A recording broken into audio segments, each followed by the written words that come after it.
Someone arrived at the airport wearing combat boots, ripped jeans, and an oversized hoodie. It looked effortless, confident, maybe even intentional. But within minutes, it became a problem. At the first checkpoint, the boots had to come off. The laces were tied, the metal eyelets flagged the scanner, the hoodie triggered another alarm. The belt? Just enough metal to raise suspicion. They were pulled aside, given a full body pat down, hands swabbed, bags reopened. Other passengers moved on. Their gate started boarding. They were still at the checkpoint. They missed the flight. No refund, no explanation that mattered, just an outfit that slowed everything down. This happens more often than you think, because airport security doesn't care if something is stylish. It cares if it's complicated. What you wear can decide how smoothly or how badly your entire travel day goes. If you've ever been stuck in that moment, feet on the cold floor, bag half unzipped, being rescanned while your name is called over the speaker, this isn't just a video, it's your second chance. Subscribe now. Don't make the same mistake again. Let's talk about the travel outfits that quietly ruin your airport experience and how to choose smarter ones that get you through faster, with fewer eyes on you and fewer hands in your luggage. Most people think it's their bag that gets flagged. It's not. It's their shoes. Lace-ups that take too long to untie, chunky boots with thick soles that need extra screening, sandals that leave you exposed to wet floors, metal edges, and airport bathrooms you wouldn't step into barefoot by choice, but might have to. The metal inside certain shoes doesn't just set off alarms. It slows everything. You're pulled aside again. Belt off, shoes off, awkward balancing act. You bend down, everyone's watching, the scanner resets, your bin is now behind 6 others. And here's what almost no one talks about. In an emergency, fire, evacuation, sudden reroute, your shoes become your gear. If you can't run, pivot, or move quickly, you're at the mercy of the terminal's worst-case scenario. A good airport shoe isn't about style. It's a tool. You want something slip-on, secure, low profile, no hidden metal, solid grip. The kind of shoe you can wear for hours, take off in seconds, and move in when it matters. It's not about looking good. It's about not getting stopped and being ready when things go wrong. And still, most travelers show up in the worst possible option. Not because they're careless, because they've never been told otherwise. Most people never think about their socks until it's too late. Airport floors are cold, damp, and layered in what hundreds of strangers dragged in before you. Then comes security. You take off your shoes, step onto that mat barefoot because you wore slides. You're in a rush. You don't think twice. 3 days later, you're sick. Low-grade fever, stomach off. You blame the airplane food, but it wasn't that. It started the moment you stepped onto that TSA floor. Socks aren't just a fashion afterthought. They're a barrier, a filter between your skin and whatever's lived on that vinyl for the past 6 hours. Now add this, circulation. Cabin pressure causes your legs to swell, especially on long-haul flights. Compression socks reduce that risk. They keep blood moving. They protect against clots. Most travelers never pack a second pair, but swapping socks mid-flight is a cheat code. You'll feel sharper, cleaner, grounded. Small move, big shift. In a world of airport chaos, socks are the most underestimated protection you have. Until they're not there, when it matters most. Shorts feel like freedom, until you're 32,000 feet in the air, teeth chattering, and stuck to a seat you now realize hasn't been sanitized properly since last Tuesday. The cabin's cold, always colder than you expect. The kind of cold that settles in your knees and doesn't leave until you land. And those faux leather seats, you're sitting on germs with nothing between you but a paper-thin layer of cotton. Then there's perception. You think you're dressing for ease, but suddenly you're the only adult in shorts during a delay, surrounded by business travelers and families who, whether they say it or not, are quietly asking, "Was this your first flight?" Pants aren't just warmer, they're smarter. Stretchy joggers move with you. Soft chinos breathe and stay clean longer. Tapered cuts with natural fibers mean fewer pat-downs, better comfort, and no dragging fabric in airport bathrooms. And skip the wide leg pants and rompers. They look relaxed, but fight you every time you sit, stretch, or try to reach for your boarding pass without flashing someone. Wearing shorts on a flight? Don't just suffer in silence, hit subscribe. Or drop your pain in the comments with the tag, "Why did I wear that?" Misery loves company, but wisdom travels better. No one talks about underwear at the airport, but on a plane, it becomes the one thing you can't escape. Cabin pressure does more than pop your ears. It inflates your body.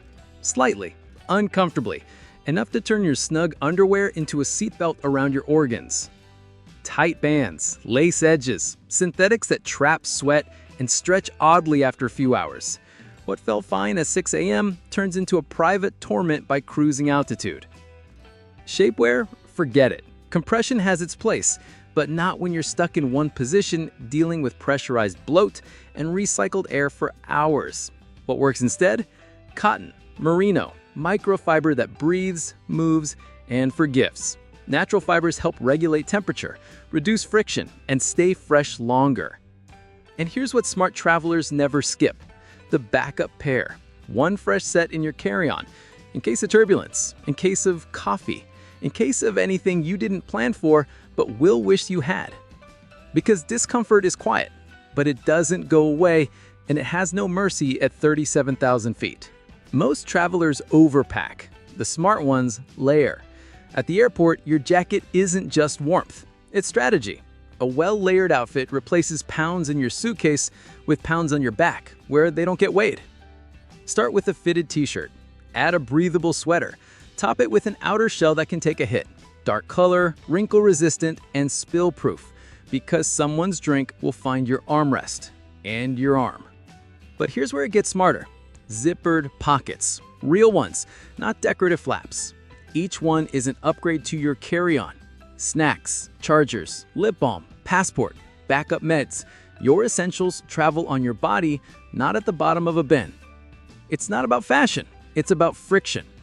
Reducing how much you touch your bag, your seat, your neighbor. And when the cabin gets cold, which it will, you control your temperature without asking for another recycled fleece airline blanket. Layering isn't about bulk, it's about precision. And it's one of the quietest travel hacks that only experienced flyers get right. What you wear doesn't just affect your comfort, it changes how people treat you. There's a quiet pattern that shows up again and again in airport Reddit threads, travel forums, and cabin crew confessionals. Neat dressers, simple, clean, unbranded, get fewer questions, less hassle, and sometimes unexpected perks. We're talking skipped bag checks, polite nods from TSA, even upgrades offered without asking. A traveler in a tidy, neutral outfit has been mistaken for airline staff. One even got access to the business lounge because gate crew assumed she was a junior pilot. It's not magic, it's psychology. Clean shoes signal you care about detail. A basic fit with no aggressive logos shows you're low friction, high efficiency. Security officers read you as safe before you even hand over your passport. First impressions don't end at job interviews. They begin at gate A12. It doesn't take long for the wrong outfit to turn on you. That waistband that felt snug in the mirror, it becomes a vice once you're seated for hours with cabin pressure pressing in from all sides. Synthetic fabrics?